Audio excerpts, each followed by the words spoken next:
Hi everyone, this is Ali Hassan again.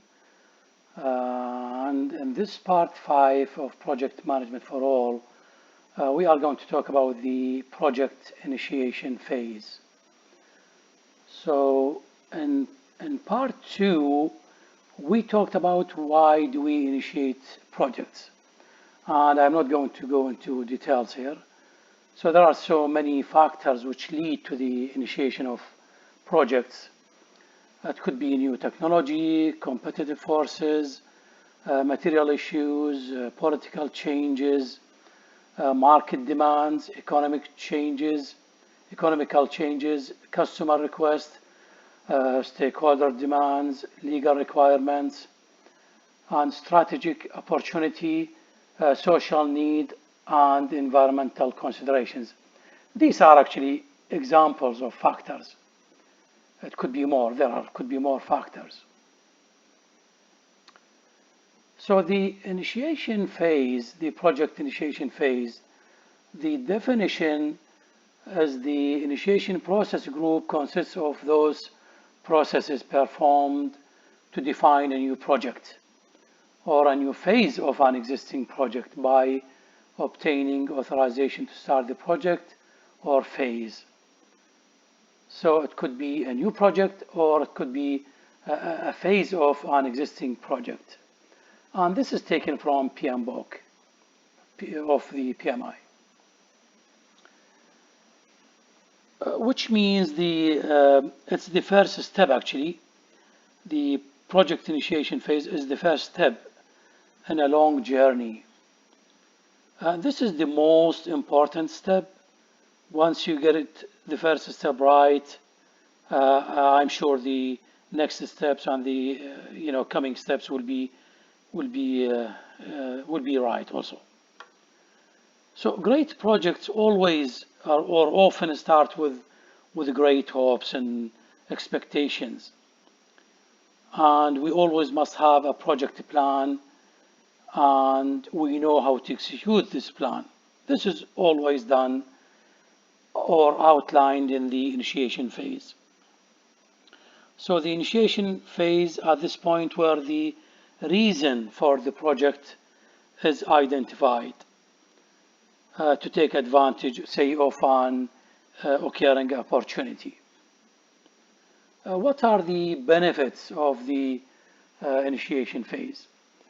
So the initiation phase, only projects aligned with the organization's strategic objectives are authorized. So if anything is not aligned with your needs or with your objectives, it will not be authorized. The business case and benefits and stakeholders are considered from the start of the project.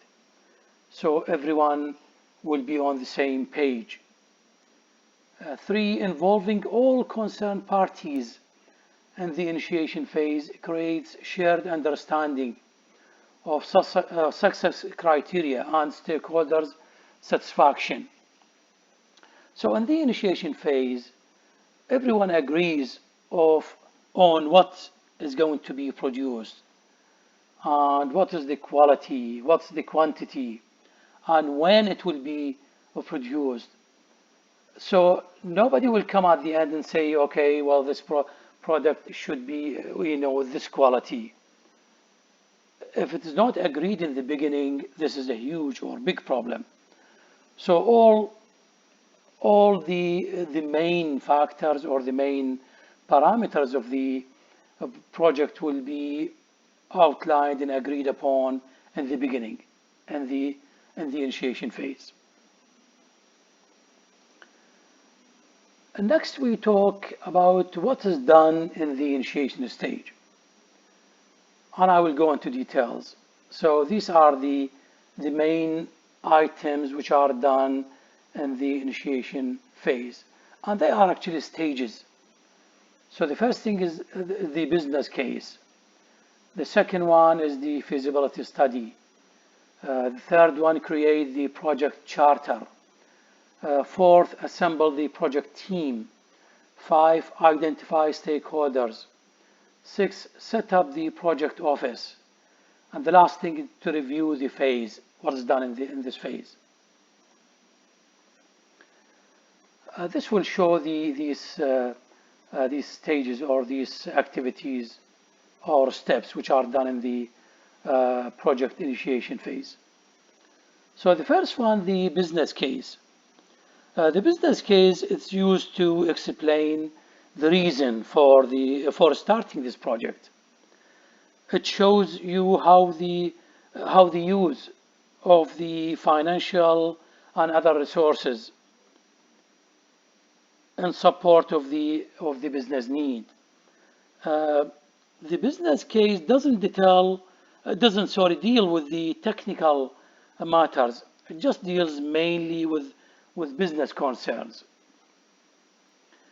There is a common structure for the business case. What comes and what's done in the business case, and you could always Google it and find the structure of the business case.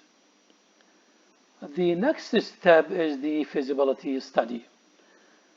The feasibility study documents the potential solutions to the opportunity, and it will recommend one of these solutions.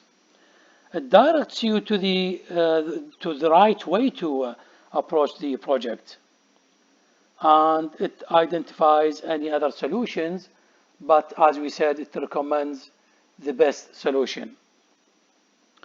All the risks and issues will be outlined with the proposed solutions.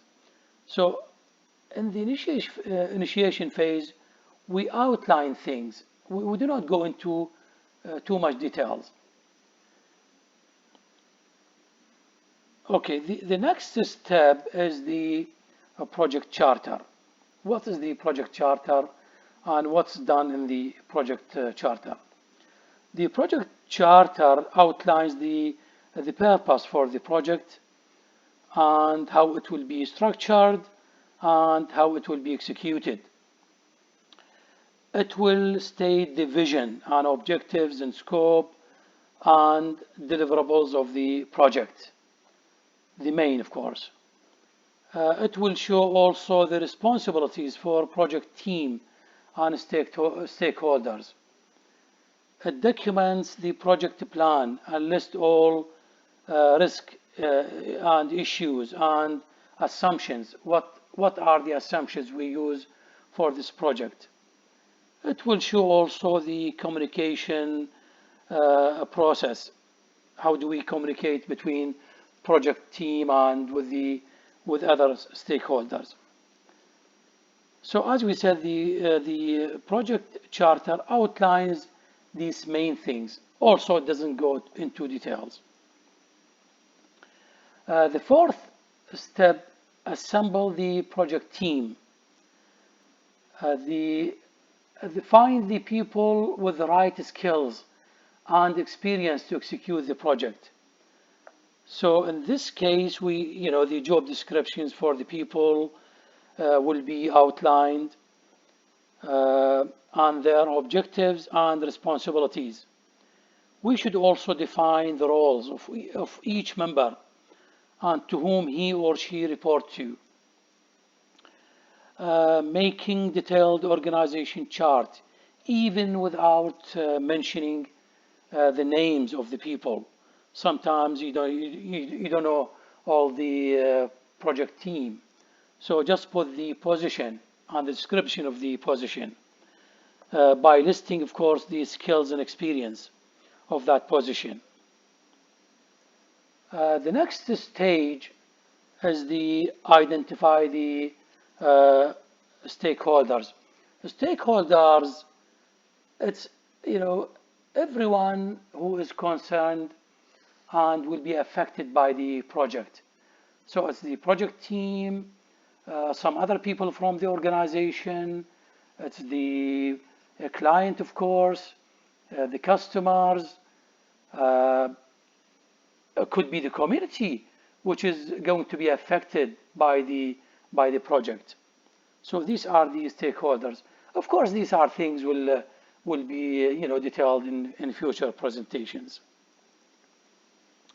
The next stage is to set up the project office. The project office where the project manager and support staff are located to assist, to execute the project. So the project office is the physical space, in the office or work site. Don't forget the communication infrastructure. What you need in the communication infrastructure, it should be set up also in the project office. Make sure that you have the right project management tools.